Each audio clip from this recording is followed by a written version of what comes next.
Yo, this is the Scripting for Dummies series. I'm here with my Willie, and today we'll be teaching y'all how to make variables and print statements. First, what you're going to want to do is go over to Server Script Service, click on this plus. Now what you're going to want to do is add in a script right here, and then just delete this line real quick, just backspace it. So, if I had to describe a variable, it would just be something that holds a piece of information. So it's kind of like my dog is named Finn. So if anybody says, "How's Finn doing?" I immediately think of my dog. That's probably the best way I can describe it. But the information that these variables can contain, they vary a little bit from each other. So I'm going to give y'all 3 different data types today. First one is going to be the Boolean.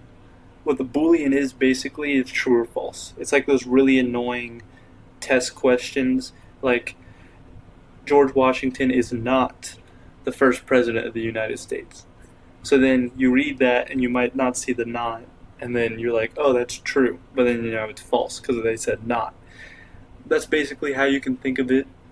But how you declare the variable is first you got to type in local. Don't ask me why you need to type in local. Just think of it as whenever somebody is typing local, they are setting up a variable. So we have local, which is setting up the variable. Now we need the name for this variable. Since we are talking about a Boolean value, true or false, we should probably name it something similar to that so we know what is inside of this variable. So first, we're just going to name it bool. Because short for Boolean, it makes sense. I know what's in it. It's going to be either a true or false. And then we're going to put an equal sign. Now this is pretty much making the connection between the name of the variable with whatever information you're trying to have it point to. And I don't want you to think of the equal sign as an actual equal sign. I want you to think of it as the word is. So let's say that this bool value is true. So now whenever you think about it and you look at the variables you're setting up, you're like, okay, setting up a variable, that's what local is. Now we have bool, that's the name of it, is true. So you look at it and it's just bool is true. Very simple way to think about it. You could also make it false too. You just type in false. You don't do capital. Does not work like that. It has to be lowercase. Lowercase for the T, lowercase for the F. Now we have the next one, which is number. It's a number value. If I need to explain to you what a number is, then you're like a 4-year-old and you have very bad parents. You should be playing outside instead of watching this video. But once again, we set it up exactly the same. Local. And this time, we're going to name it num, short for number. Num is, and we'll go 24. So num is 24 is the easiest way I can describe that to you. It could be whatever number you want. You can title it whatever you want. But here's a good example.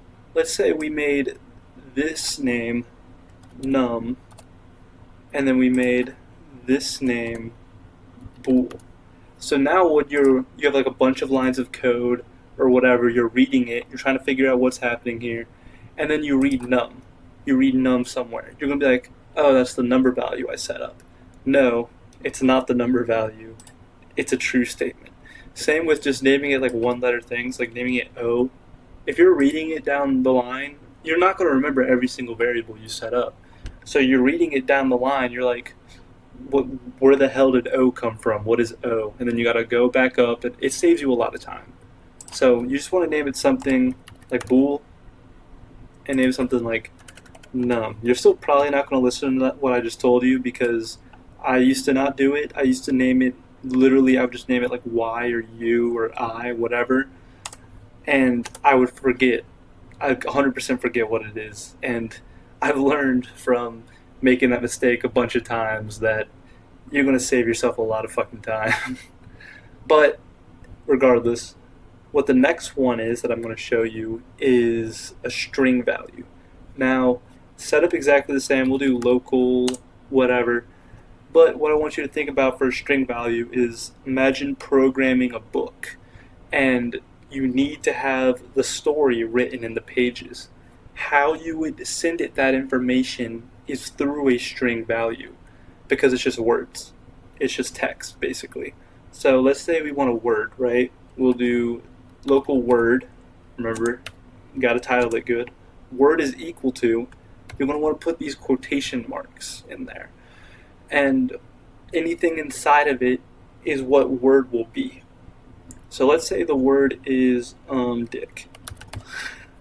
The word is now dick.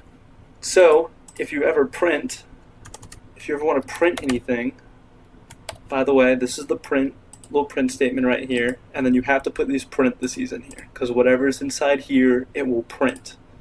Now, where does it get printed? It gets printed out here in the output whenever you run the game. So let's say we want to print the word. It should just show up automatically because you've already declared it in your script. So we got the word right here. We're trying to print word. So let's play the game. Look, right down here, dick. So that's a very simple way that I can describe it to you. Let's do, I'm going to be doing like adding and subtracting and all that in later videos, but we'll just do something like num, and then we'll do local number 2, right? And we'll have number 2 equal to 54. So let's say we want to add these two together. We can also do num plus num2. And then what this will come out to be is 78. Boom, 78 right there. So you can manipulate these. So it's not just place it and leave it. You can change these throughout your script. So let's say we delete this right here and we delete this part right here. We're printing out num, right? Right now, to our knowledge, num will be equal to 24. But let's say for whatever reason you want to change it. Let's say you want num is now going to be equal to like 3. Instead of it printing out 24 now, it's going to print out 3 because you just changed it. You changed it now. So it's not 24 anymore, it's 3. And by the way, another thing, you don't need to put local anymore whenever you've already declared it. Now you can just put the value, or not the value, the name is the equal sign, whatever new thing you want it to be. So now if we look, it'll be 3. But I feel like that's the very basics of it.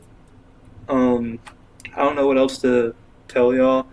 Here, I'll give y'all like a little thing to do. So I want y'all to create I guess like a multiplication thing. So I want y'all, from this, is I want y'all to write out your own sentence. I want you to make your own sentence in the output. I want y'all to do like a little add, like an add thing like what I showed y'all earlier between two numbers. And then lastly, I want y'all to multiply two numbers. So it's kind of like the add, but instead you're going to use the star, the asterisk, or whatever it's called. And also, I want you to do this using variables. You could technically just do 4 times 7 like this, and it will print out 28. So you don't need to use variables, but for the sake of, for me, because I'm trying to teach y'all, use variables and figure out how to use print statements. Just play around. Give it like 10 minutes. Just play around with what I've taught you. We're probably going to be doing adding, subtracting, multiplying, how to manipulate it a little bit more, and maybe get into some more different variable types. But that's it. I'll see y'all.